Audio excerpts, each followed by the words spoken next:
Happy father's day. Sorry నేను 1 day delay. ఈ reel నేను నైటే పోస్ట్ చేయాలని అనుకున్నా, బట్ కొంచెం డిలే అయిపోయింది.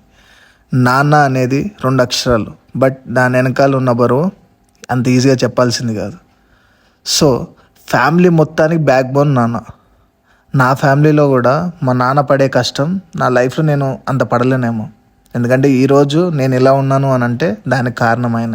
సో ఇప్పుడు మీరు చూస్తున్న ఈ క్లయింట్కి ఇద్దరు పిల్లల్ని మంచిగా చదివించి మంచి జాబ్ సెట్ చేసి ఆ జాబ్తో వచ్చిన ఎర్నింగ్లో ₹1 కూడా ఈయన తీసుకోకుండా ఇద్దరు పిల్లలతో 2 ఫ్లాట్స్ తీసుకున్నారు. సో తీసుకున్న తర్వాత ఇంటీరియర్స్కి మన అప్రోచ్ అయ్యారు. సో ఎక్కడ ఈయన అంటే మా అమ్మాయి కష్టపడి సంపాదించుకుంది అనే మాటే తప్ప దాని వెనకాల ఈయన పడ్డ ఎఫర్ట్స్ కానీ ఇవేమీ చెప్పట్లే. సో ఈయన సంతోషం మొత్తం వాళ్ళలో చూసుకుంటున్నాడు. సో నాకు అప్పుడు చూడంగానే నాకు లిటరల్లీ మా ఫాదర్ గుర్తొచ్చింది. సో వీళ్ళ లైఫ్లో వీళ్ళ నాన్న ఎలా అయితే వాళ్ళ పిల్లలకి సపోర్ట్ చేస్తున్నారో అలాగే నా లైఫ్లో కూడా మా నాన్న నాకు అలాగే సపోర్ట్ చేస్తుండే. నాకు తెలిసి మీ లైఫ్లో కూడా మీ నాన్న మీకు ఇలాగే సపోర్ట్ చేస్తుంటే కామెంట్ బాక్స్లో మీ నాన్న పేరు మాత్రం పిన్ చేయడం మాత్రం మర్చిపోకండి. అండ్ ఈ రీల్ కూడా మీ నాన్నకైతే కన్ఫర్మ్గా షేర్ చేయండి. Happy father's day.